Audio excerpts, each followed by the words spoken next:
Last time, we looked at how many attacks are required to beat Dark Souls Remastered. Now it's time to give Dark Souls 2 the same treatment. The same rules as last time are going to apply.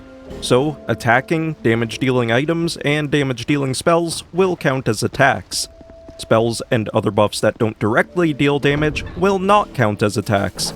Glitches will be fair game, as we're trying to find the absolute minimum attacks required. In the last video, I also counted parries as attacks. My reasoning for this is that in Dark Souls, shields are technically weapons, with the parry being their special attack function. Some people said that parries shouldn't count as attacks though, as they don't directly deal damage. So what I'll do for this video is note parries in brackets. That way, if you want to include them you can, and if not, you don't have to. Parrying is going to be an even more complicated topic this time around, as I'll explain later. Now, I've actually done two separate routes for this challenge, with two separate solutions. The first one was done on current patch Scholar of the First Sin. I don't think some people will be happy with the solution I came up with for this route though, so I went back and did an entirely different version. The second route was done on version 1.02 of the original Dark Souls 2, and follows slightly different rules. So hopefully, if you don't like the first route, you'll like the second one. Now let's begin. Starting off, we're going to join up with the Way of the Blue to get the health increasing ring, speak to the Emerald Herald to get the Estus Flask, and grab the Homeward Bones by the Victor's Stone.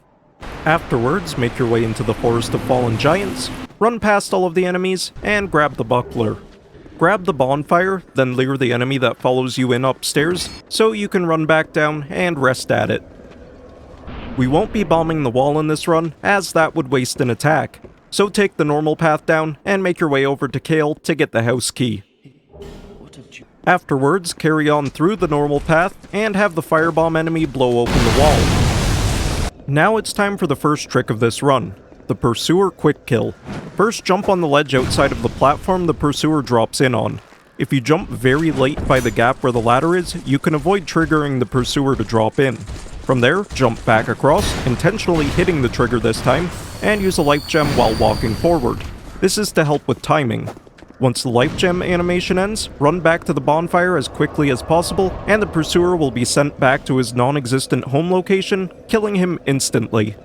With frame-perfect timing, it's possible to get the 17,000 soul reward from him, but unless you get very lucky or have practiced this a lot, it's unlikely to happen.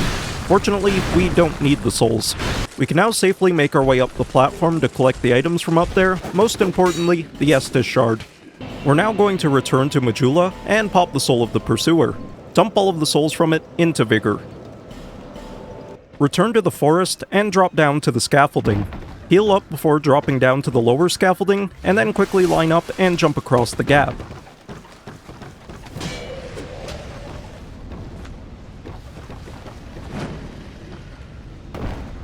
Thanks to the extra health in Covenant Ring, we'll have enough health to survive, even if we land on the lower part of the ground. Run up to grab the branch, and then return to Majula. From Majula, we're going to head into the Shaded Woods. Free Rosabeth, trigger the gate, and dodge around the enemies until it fully opens. Once it does, head over and grab the bonfire and the Estus Shard. Carry on to the Ruined Fork Road, and from there, into the foggy part of the woods. Here we're going to collect a Proud Knight Soul, a Nameless Soldier Soul, a large Nameless Soldier Soul, and the Chloranthy Ring +1. Head to the next bonfire, then jump down onto the Broken Bridge. We can dodge around the nearby Cyan Knight to collect a Brave Warrior Soul and the Bone Dust. Head through the underpass of the bridge, and we'll find another Brave Warrior Soul on the left. Grab the Life Gem by the Pitfall Trap if you want it, and then make your way up the tower for the third Brave Warrior Soul. Head to the ruins at the back of the area for the next soul, and then to the lower part of the ruins in front of that area for the final one. Return to Majula and pop the 5 Brave Warrior Souls. Spend 15,000 souls in Mallin's shop, and then head into the mansion's basement to get the Estus Shard. Upgrade your flask with the Herald, and then burn both an Ascetic and the Bone Dust at the bonfire. Return to Mallin, and it's time to buy our favorite game-breaking item, the Moon Butterfly Skirt. Head back to the Ruined Fork Road bonfire, and start making your way towards Aldia's Keep. Now, if you're not familiar with Dark Souls 2 glitches, you may be confused as to why we're going this way. We're going to perform a glitch on the Cyan Knight called Parry Walk. By inputting a riposte and a jump at the same time while aligned with an enemy in a certain way, usually directly diagonally, we'll cancel the riposte and get put in a glitchy state where our height is locked to where we were when we finished jumping. The butterfly skirt makes this very easy, as you can jump without needing to run. The glitch causes your visual position and true position to desync, as your true position will ignore collision. We can take advantage of this to get into Aldia's Keep without needing the King's Ring by moving up the geometry of the gate.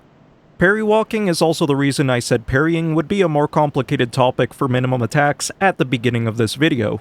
You need to input an attack for it to work, but the attack never actually triggers. So we end up with sort of a Schrodinger's attack situation, where it's hard to say whether an attack should be added to the tally or not. So my notation for parries in brackets will note not just parries, but also parry walks, as we'll never be parrying in this run without parry walking as well. Make your way through Aldia's Keep as normal, heading to the bonfire behind the illusory wall. Next, we're going to parry walk around the Guardian Dragon's... Wait, we're not? Nope, we're not. Instead, we're going to use the skirt's other effect to take out the dragon. By standing near enemies with any piece of the butterfly set equipped, they'll be poisoned. We can poison the dragon to death to avoid having to parry walk, saving an attack or two if you were counting those as attacks. This was my solution for bosses in the first route, and also what I think some of you may not be happy with. But it was hard for me to define using the butterfly set's effect as an attack, as all you're doing is standing near the enemies. You're not performing any sort of action to trigger the poison, it's just there. If you did want to count it as an attack, you also have to figure out how to count it. Do you count each poison tick? Each proc? I'm not sure. But for this run, I didn't count it. Fret not though, in the second run, poison procs on enemies from the skirt will count as attacks, so we won't be using it to take out any bosses. Regardless, the strategy here was to get the dragon to go for stomps, so we could have poison tick as much as possible. Outside of that, just run to safety when it flies in the air for fire attacks. There's not much more to this fight than that. A handful of procs later, the dragon will go down, and we can carry on to the Aerie. Grab the Aged Feather from the Emerald Herald, and the next bonfire. Zipline your way across the Aerie, stopping in to grab the next bonfire, and grab the Ascetics from the nearby chest. Afterwards, head all the way to the Ancient Dragon to get the Ashen Mist Heart. Return to Majula and burn another Ascetic. This will make it so Malin sells the entire butterfly set. With the souls from the Guardian Dragon, you should be able to afford the rest of the pieces. Afterwards, it's a good idea to pop all of the souls remaining in your inventory and spend them on adaptability, but save 10,000 of them. While leveling adaptability does give us extra poison bonus, I don't actually know if it affects the butterfly set's effect or not. I couldn't find anything online about it, so I'm assuming it doesn't. We're just leveling adaptability for the iframes. Head back to the Forest of Fallen Giants and spend 10,000 souls in Malentia's shop. An easy way to do this is to buy all of her life gems, a bright bug, and the key. Speak to her afterwards to get the covetous Silver Serpent Ring +1. Now head outside. Normally we'd parry walk on the soldier to get to the Place Unbeknownst bonfire, but for the sake of saving a parry walk, we can take advantage of another glitch with the skirt. The Moon Jump. By turning on Auto Run, equipping the skirt, and then immediately jumping, we'll get the height of a normal jump with the floatiness of the butterfly jump. This allows you to jump much further than normal and get out of bounds. From there, a second moon jump can safely land you on the giant tree below, giving us access to the Place Unbeknownst bonfire without parry walking.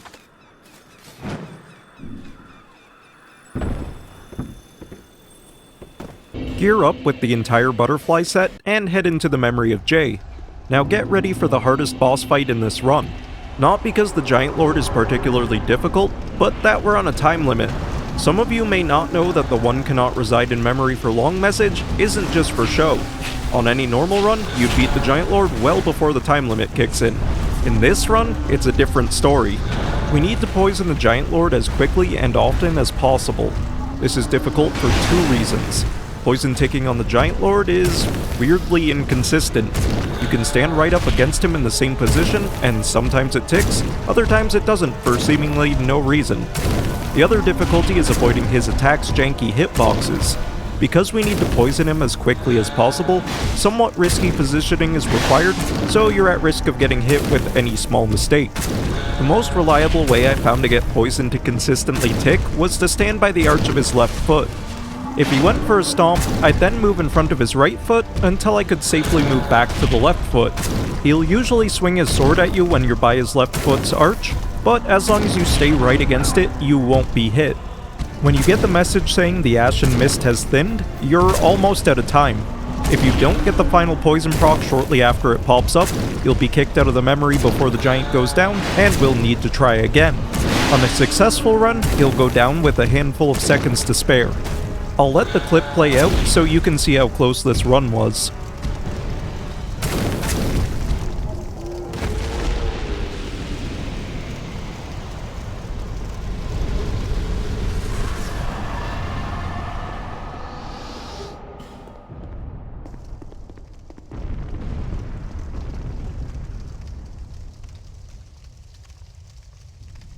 With the first of the 3 bosses required to beat the game down, it's time to level up. Pop the Giant Lord Soul and Giant Soul, then invest the souls into Adaptability, Vigor, and Endurance. Our next goal is to reach 1 million soul memory. Unfortunately for Malin, his outfit provides a significant buff to souls gained, so he'll need to give his life to our cause. Stand near him with the butterfly set on to aggro him. I then discovered that if you stand right here by his shop's entrance, he won't attack you. He'll just stand in front of you and wiggle, still in range of the outfit's poison. After a few procs, he'll go down and we can claim his outfit. Now it's time to farm some souls. Burn an ascetic at the place unbeknownst, and check your soul memory to see what you need to reach 1 million. In my case, it was about 773,000. We're not going to be killing the Giant Lord again, as I don't even think it's possible at New Game Plus difficulty with the butterfly set. Instead, we're going to run through the area to trigger the head of the statue to roll in, and take out most of the enemies. With the Seldora set, the Covetous Ring, and it being on New Game Plus difficulty, we'll get a pretty good amount of souls per run. Unlike in other parts of the game, enemies never despawn no matter how many times they die, so there's no limit to this farm either. It'll take a little while, but you'll eventually get all the souls you'll need, and can invest in more levels. You'll now want to make your way over to the Shrine of Winter. Since we've earned over 1 million souls, it'll open for us, and we can avoid having to parry walk to Drangleic Castle. There's one parry walk we can't avoid though, and that's the one required to get into the Throne of Want. We'll need to lure the archer on the right to the side of the entrance. Perform parry walk and run into the rocks at the back of the area. Don't get too close to the rocks at the front, otherwise you'll deload the enemy we parry walked on and fall to your death.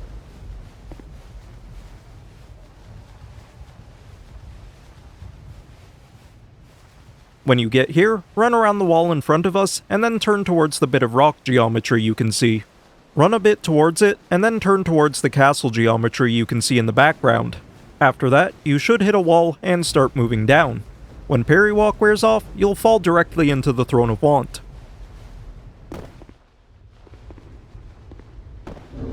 Now we'll need to deal with the Throne Duo. To start off, we're going to do the old reliable Watcher cheese to have her lunge off the ledge, taking herself out instantly. First we bait the defender into attacking, then position over the white corner of one of the tiles near the edge. Hope you get the Watcher's combo attack, block the first part, then move around her. She should either go right off the ledge, or get stuck at the corner and fall the rest of the way off. After that, we just need to move around the defender and poison him with the butterfly set. There's nothing too noteworthy about the fight with him, his attacks are very predictable and easy to avoid, so you shouldn't have much trouble here. Then there's Nashandra. Again, not a difficult fight, but a bit more involved than the defender was. Starting off, run towards her to make her summon her cursed things. Afterwards, run off to the side so she moves away from them. RNG depending, she may go for a beam attack. If she does, move a bit closer to convince her to go for a melee attack instead. From there, it's the same as any other boss would be. Stay close and dodge her attacks as needed. She does have quite high poison resistance, so it'll take a while for a proc to happen. She'll eventually summon her cursed things again, but since we moved off to the side, we can just move to the opposite side of the arena, where we'll have plenty of space away from them. That's about all there is to this fight. It takes 9 poison procs to take her down, with the 8th one annoyingly stopping a single tick short of killing her. When the 9th proc kicks in, she'll immediately die, and we've completed Dark Souls 2 in either 0, 2, or 4 attacks depending on how you count parries and parry walking. So that's it for Route 1. Now let's move on to Route 2. To reiterate, this route was done on version 1.02 of the original Dark Souls 2, and poison procs from the butterfly set will count as attacks. The other difference is that I did not count parry walking as an attack at all in this route. This allows for a much different and more interesting route. Let's begin. The first thing we're going to do is grab the binoculars.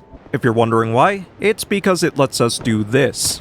Introducing Bino Boosting, the main method of movement when playing old patch Dark Souls 2. By zooming with the binoculars, then inputting a roll and an attack at the same time, and releasing the zoom as the yellow part of the stamina bar fully disappears, you'll get a massive speed boost, optimally lasting for about 3 seconds.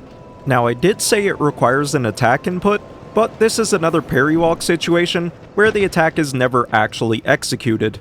So just like parry walking in this route, Bino Boosting will not count as an attack. After grabbing the Estus Flask, make your way into the Forest of Fallen Giants. Make your way through the area, stopping in to grab the buckler, just like on Route 1, then carry on to the bonfire. Head up to Kale to get the house key, and we're done in the forest for now. Return to Majula and grab the Lockstone and Estus Shard from the mansion, then upgrade your flask with the Herald, and it's time for the Shaded Woods. In this route, we don't need to free Rosabeth to get into the Shaded Woods easily. On this version of the game, parry walks work a bit differently. For one, there's no time limit. For two, you can change the height you're locked to by jumping. This allows for much more versatile skips. First, I want to give a shout out to Stennis, whose any percent tutorial and reverse boss order speedrun world record were critical for me in learning some of the skips we'll be using in this run. I will have links to both videos in the description. To get into the Shaded Woods, we're going to set up parry walk on one of the enemies behind the doors that ambush you when you try to open the gate. You don't need the butterfly skirt to parry walk easily on this version of the game. Parry walking on this version is done by inputting a roll, then inputting a riposte about 4 frames later. It takes a while to get a feel for the timing, and I'm still not great at it. You'll know you've done it correctly when you roll through the enemy. From there, head outside and jump on the broken pillar. Run at the rock wall next to it, and you should clip out of bounds.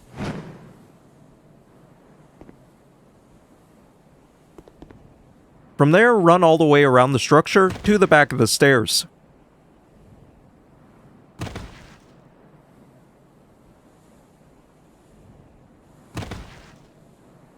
Run into the corner of the stairs and keep trying to jump.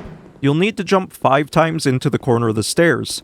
After that, jump twice, facing away from the stairs.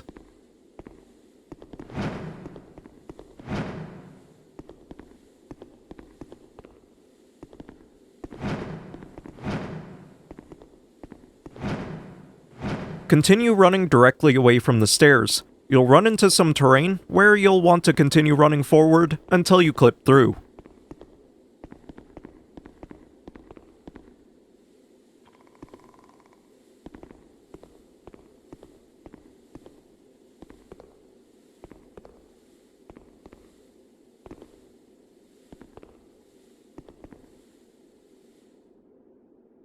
Once you're through, the following area may or may not be loaded. Run into the inbound section of the area, and try running through the trees to get it to load. With it loaded, carry on forward over the normal path. You'll eventually touch the ground, deloading the enemy we used, and ending our parry walk. Grab the bonfire, then take the path to Aldia's Keep. There are no enemies here on this version of the game, so we can't parry walk. We can grab the red Tearstone ring, however. Now take the path that leads to Drangleic Castle. Head all the way to the Shrine of Winter and stand in this corner. Only one enemy will come close enough to attack. Others may come close, but they'll back off. Set up parry walk on the enemy, then jump at the side of this small hill.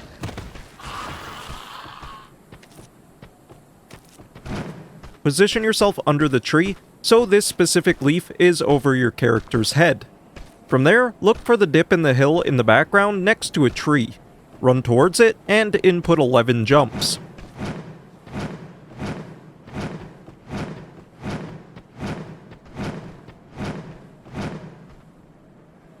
Afterwards, turn towards this tree, then angle your left stick to the top left, and you'll go shooting off into the distance. Run over this tree, and you should see some items appear in the background. Then run over this piece of geometry and jump. You'll end up in Aldia's Keep.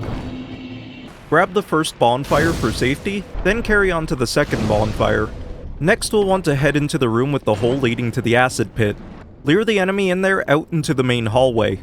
Set up parry walk, and then start running straight towards the guardian dragon. We don't need to avoid the ogres behind the doors due to being in the parry walk state. As soon as they smash open the walls, our visual position will snap to our true position, safely beyond them.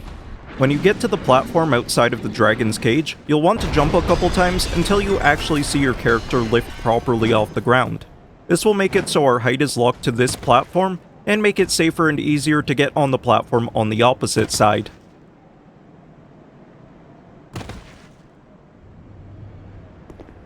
Before the elevator, you'll likely hit an invisible wall.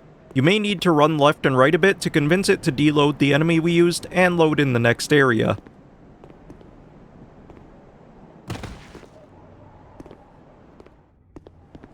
Get the feather from the herald, grab the bonfire, and start heading through the area. Unlike Scholar, there's no zipline letting you skip the entire area on this version. But that's fine, as there's a useful item we can grab on our way through anyway. Once you get to this area, grab the item straight ahead, which is a soul of a great hero. After that, carry on through the rest of the area into the shrine. Up the first set of stairs, stop in here and use a lockstone. Get the nearby enemy to hit the wall for us, so we can avoid attacking. The chest inside holds the Staff of Wisdom and the Judgment set. Speak to the dragon to get the Ashen Mist Heart, and we're done with this area for now. Our next stop is Hyde's Tower of Flame. We're here to get Lycia, but first we'll need to deal with the Dragon Rider. Count him moving 7 steps, run around his left, and he'll lunge off the ledge, giving us a free victory with no attacks used. Go through Lycia's dialogue so she moves to Majula. There's another item that'll be useful to us later that we can get in this area before we leave though. Head all the way over to the bridge leading to Ornstein. In this version of the game, there's an old knight here, not a drake. Bait him to fall off the ledge, pull the lever, and head up to grab the Ring of Binding. Now return to Majula, and have Lycia move the path. It's time to go through the most annoying area in this run, Huntsman's Copse. First, grab the bonfire under the big bridge, then proceed to the lever for the raised bridge and pull it. Enemy spam is quite bad here, so survival is not guaranteed. Dying doesn't really matter though. For the setup we're aiming for, we need to die at some point anyway. Head across the lowered bridge, and the bridge following it. Proceed to the hut along the path leading to the Skeleton Lords to get the lockaway key. Then enter the Skeleton Lords arena to despawn Rowena, who will invade you. Save and quit to leave the boss fight. Make your way into the cave when you load back in, and open the shortcut.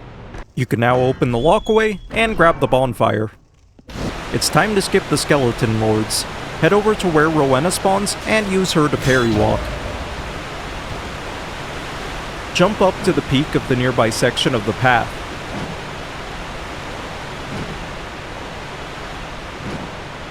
From there, run over to the path that leads to the area Rowena invades from in Scholar.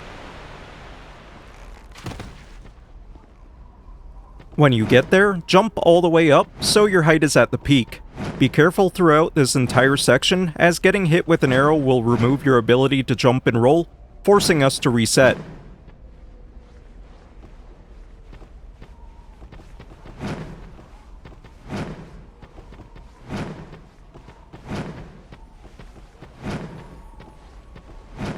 Once you're done, run over here to get out of bounds.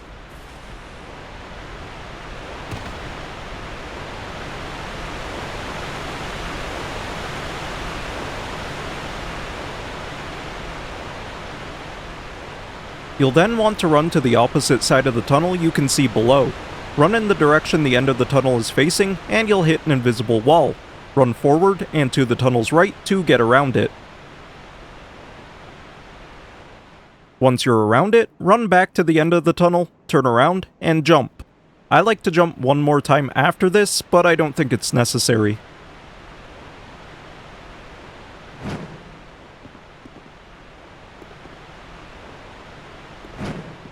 From there, continue forward until you hit another invisible wall. When you do, jump with your stick pointing bottom left, and you should load in the next area. Try to move towards the inbound section of the map, and when you touch the ground, you'll be past the lords. Go through Chloanne's dialogue so she moves, then it's time for the next skip.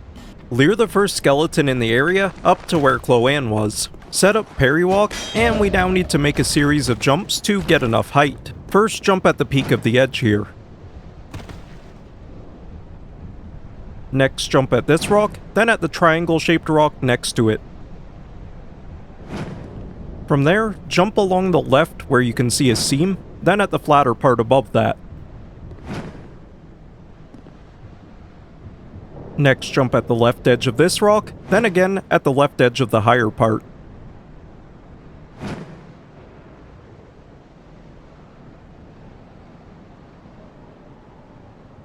Make your way over here, and jump towards the dip in this rock. Then jump up the left side until you get to the higher part.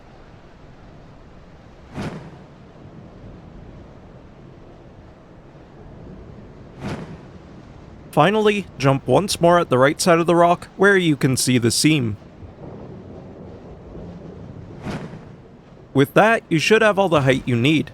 Make your way towards the windmill and jump in through the opening to bypass the Covetous Demon. Head up the ladder and up the next set of stairs. You can then drop down to the bonfire, which is safer than going directly for it. Go back up the stairs and through the gate if it's open. If it's not, you'll need to go up and around to open it yourself. Either way, have the nearby mannequin break the fence so you can get through. Speak to Gilligan and pay him to put a ladder down, then buy the ladder miniature off of him. With that done, head to the bonfire above Mytha's arena. To skip Mytha, first we're going to need to store her boss fight. Set up parry walk on the red phantom outside of the bonfire room. Make sure you've got your binoculars out, then jump down and you'll get stuck.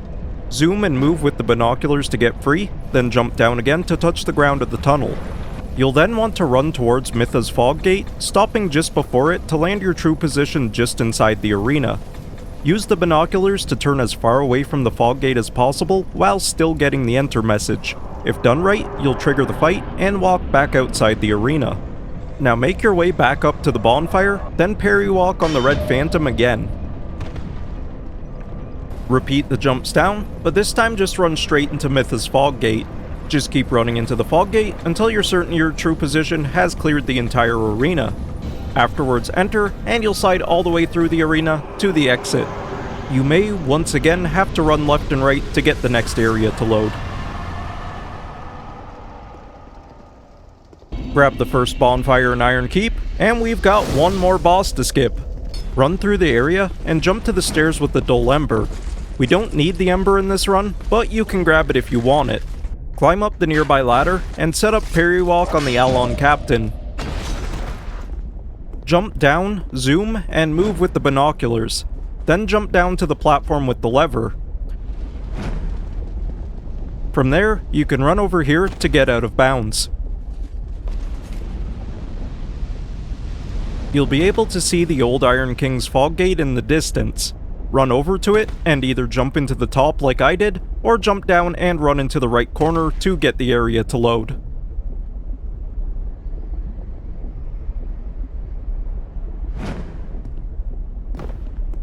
Make your way backwards to the bonfire, and we're done here for now.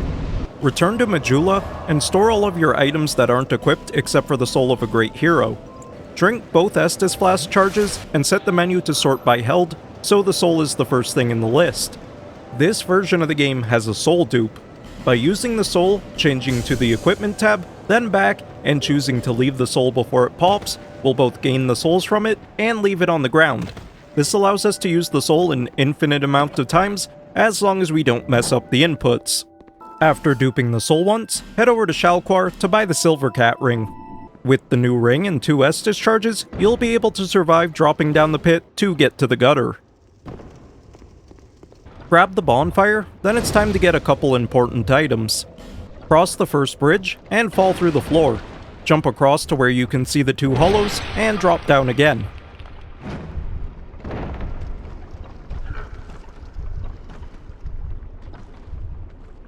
Look for the path forward from here, smash the pots, and grab the Dark Pyromancy Flame.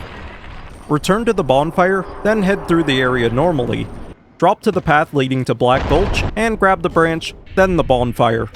Carry on to the second bonfire, and then into the Rotten's arena. We aren't here to fight him, just to get the fire seed. Head back to Harvest Valley, and into the first cave. Drop down, and you'll find another seed in a chest. Next, return to the Shaded Woods to grab the seed behind the head of Vengarl. Set up Parry Walk on the enemy by the Shrine of Winter again. This time, jump down to the path to Drangleic Castle. When you touch the ground, you may need to save and quit to get the next area to load in. Continue on to the right of the entrance of the castle to find a chest with another fire seed. Back in the Forest of Fallen Giants, set up Parry Walk on the enemy outside of the bonfire room, and jump down to the place unbeknownst. You can likely guess why we're here, but something interesting I learned while doing this is that it's possible for the Giant Lord to be hit by the statue's head. In any case, grab the fire seed by the Giant Lord. We have one more seed to grab for now. Head into the Memory of Vamar. You'll find the seed right at the end of the tunnel we start off in. Head back to the Dragon Shrine and collect the Ascetics. Now return to the Dragonary and burn one. Head into the first cave, and behind some eggs, you'll find 3 Elizabeth mushrooms. Dupe the soul a couple times, then grab the branch and mushrooms out of storage. Head over to Rosabeth and free her. From her, buy the Flame Quartz Ring, all of her fire seeds, and Flash Sweat. Return to the Herald and get 10 attunement so we can equip our new spell. Back to Iron Keep. Bait the turtles blocking the path to the previous room into the fire from the statues. Head into the open room, jump across to the platform, press the button to drop the knight into the lava, and pull the lever. Next, run across and press the buttons to drop the 2 Alon captains into the lava. Head up the ladder, and it's time to prep to get Chaos Storm. Coincidentally, the same spell we used for Dark Souls Remastered's fewest attacks run. Equip the Flame Quartz Ring, and the Judgment set. Cast Flash Sweat, use a mushroom, and then roll through the water jugs. Drop down to the platform, then to the path, and run to the chest. When you get to it, drink both Estus charges, and open it to grab Chaos Storm before you meet your demise.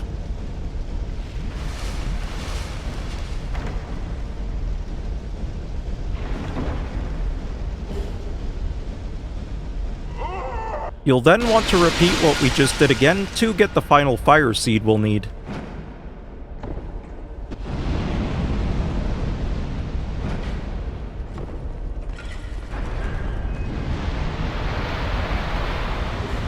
Head back to Majula and dupe the soul as needed, so we can have Rosabeth upgrade our flame to plus 10.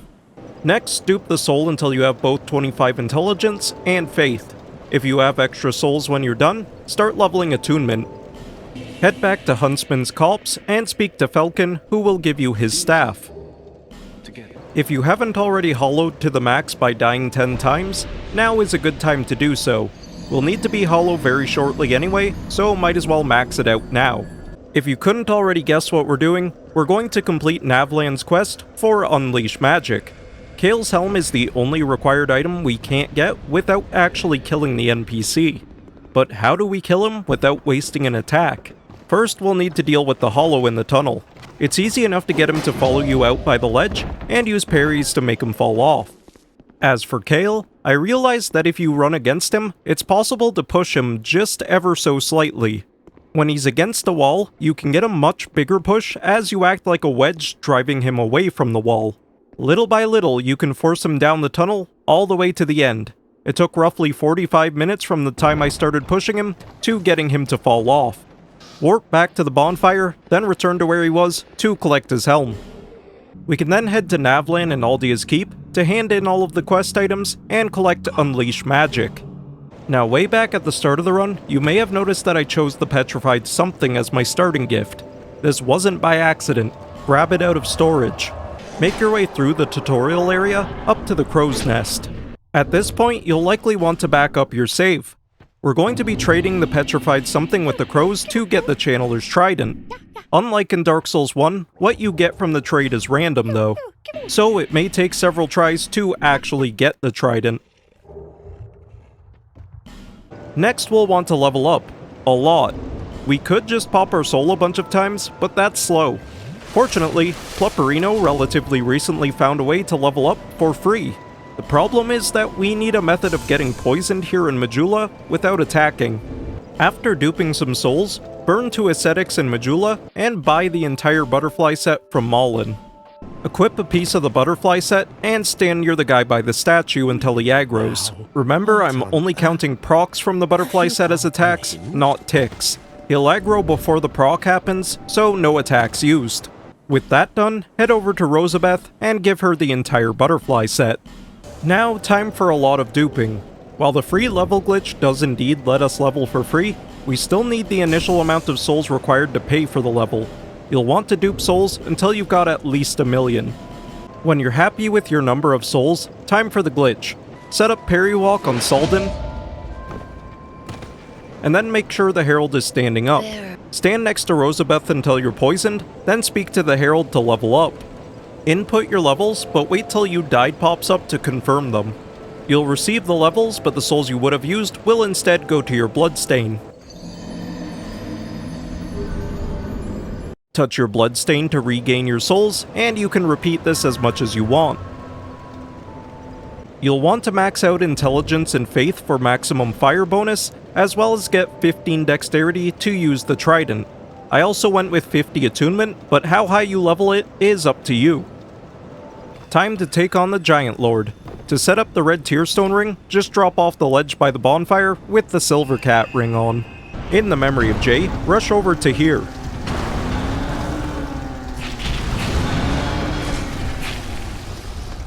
When you get there, equip your staff, wait for the bomb to land next to you, then cast Unleash Magic and perform the Trident Dance.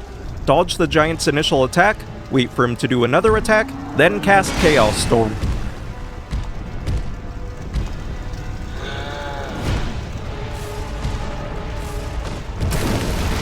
Thanks to the red Tearstone ring affecting magic in this version of the game, and the incredible damage of Chaos Storm, a one-shot is easily achieved with the other buffs. Now it's time to head into Drangleic Castle. Head through the Shrine of Winter and parry walk on the Royal Knight that follows you before reaching the bridge. Jump your way up the stairs to the top, and then follow the same path we did in Scholar. The only difference this time is that you'll need to jump your way down, and you may have to run around a bit at the bottom to get the area to load. Time for the final 2 boss fights. The Throne Duo is going to start off exactly the same as in Scholar, by making the Watcher fall off. After she's gone, cast Unleash Magic, and it should be easy enough to one-shot the Defender.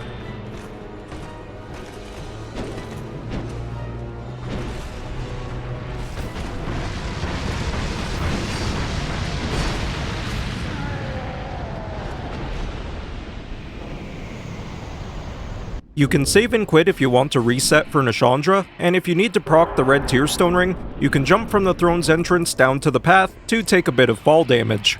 In any case, the baiting Nashandra off to the side strategy applies here as well. The difference is, we want to bait out her laser attacks afterwards, so we have enough time to cast Chaos Storm. Despite coming somewhat close, unfortunately we can't get a one-shot in this setup. If you're thinking, you didn't use Bright Bugs, well, that's because they don't exist on this version. I can't really find much info about when they were added, but it seems like it might have been with the first DLC.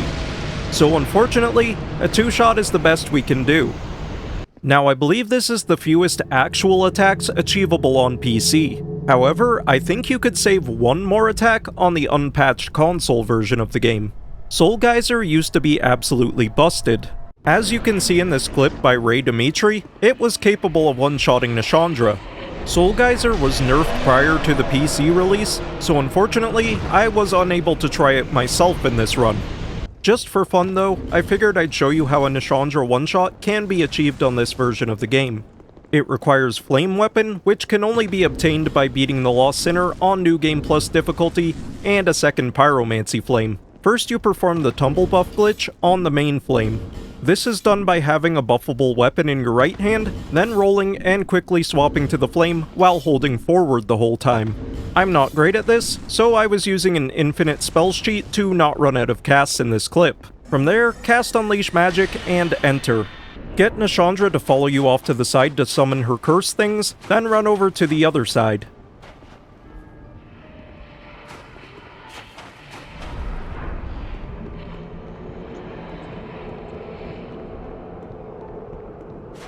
Use the trident, and RNG depending, you can go in for the kill.